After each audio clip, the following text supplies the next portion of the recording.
తమిళ star hero విక్రమ్కు తెలుగులోనూ మంచి fan following ఉంది. వైవిధ్యమైన కథలతో ప్రయోగాలు చేస్తూ ఆడియన్స్ అలరిస్తున్న విక్రమ్కి ఈ మధ్య వరుస ఫ్లాప్లు వెంటాడుతున్నాయి. ఈ నేపథ్యంలో కబాలీ డైరెక్టర్ రంజిత్తో జతకట్టే మరో కొత్త ప్రయోగంతో ప్రేక్షకుల ముందుకు వచ్చారు. అది తంగలాన్ చిత్రం. మరి ఈ చిత్రం ఆడియన్స్ ని ఏ మేరకు ఆకట్టుకుంది, విక్రమ్ విజయాన్ని అందుకున్నాడా లేదా అనేది రివ్యూ ద్వారా తెలుసుకుందాం. ముందుగా కథ విషయానికి వస్తే, ఒక ఆదిమ తెగకు చెందిన కొంతమంది వ్యక్తులు కోలార్ గోల్డ్ ఫీల్డ్ కి సమీపంలో జీవిస్తూ ఉంటారు. వీళ్ళని బానిసలుగా చేసుకున్న డేనియల్ వీళ్ళ అందరితో గోల్డ్ ఫీల్డ్ లో బంగారాన్ని వెతికించే పనిని చేపడతారు. డానియల్ అనుకున్నట్టుగా అక్కడ బంగారం దొరికిందా? బానిసలుగా చేసుకున్న వీళ్ళు అతని మీద తిరుగుబాటు చేయడానికి కారణమేంటి? అసలు తంగలాన్ ఎవరు?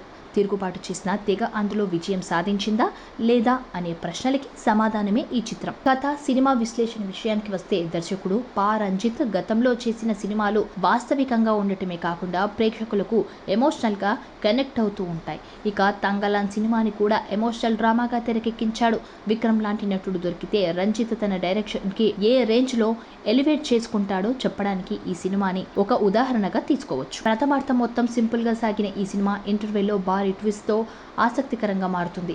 సెకండ్ హాఫ్ మొత్తాన్ని కూడా ఆకట్టుకునే స్క్రీన్ ప్లేతో నడిపించిన విధానం బాగుంది. దర్శకుడు ఎక్కడ కూడా స్టోరీని బోర్ కొట్టించలేదు. కథ మీదే ఫోకస్ చేసి సినిమాని నడిపించిన తీరు మెప్పిస్తుంది. అయితే సెకండ్ హాఫ్ లో తమిళ నేటివిటీ ఎక్కువ ఉండటం తెలుగు ఆడియన్స్ కి కొంత బోర్ కొట్టించవచ్చు. అయితే క్లైమాక్స్ ముందు ఎమోషన్స్ తో పండించడంలో రంజిత్ సక్సెస్ అయ్యారు. అలాగే ఎక్కడ కాంప్రమైజ్ అవ్వకుండా చాలా వాస్తవికంగా సినిమాను తెరకెక్కించిన విధానం బాగుంది. నటీనటుల విషయానికి వస్తే, విక్రమ్ తన నట విశ్వరూపాన్ని చూపించాడని చెప్పవచ్చు. ఇక పార్వతి తిరువోతు, మాలవిక మోహన్లు కూడా తమ బెస్ట్ పర్ఫార్మెన్స్ ని ఇచ్చారు. వాళ్ళ స్క్రీన్ ప్రెజెన్స్ కూడా బాగుంది.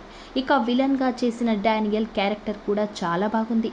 ఆయన విలనిజం సినిమా మొత్తానికి హైలైట్ గా నిలిచింది. మిగిలిన నటీనటులు కూడా మంచి పర్ఫార్మెన్స్ కనబరిచారు. ఇక సాంకేతిక విషయానికి వస్తే, జీవి ప్రకాష్ కుమార్ అందించిన సంగీతం బాగుంది. విజువల్స్ సినిమాకి చాలా వరకు ప్లస్ అయ్యాయి. విజువల్స్ కొన్ని సీన్లను ఎడిటర్ ఇంకా కొంచెం షార్ప్ ఎడిటింగ్ చేస్తే బాగుండేది. నిర్మాణ విలువలు బాగున్నాయి. మొత్తంగా సినిమా ఆకట్టుకునేలా ఉంది. తమిళ ఆడియన్స్ కి మరింత బాగా నచ్చే అవకాశం ఉంది. సబ్స్క్రైబ్ చేయండి.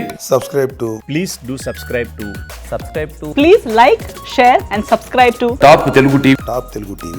Top Telugu TV.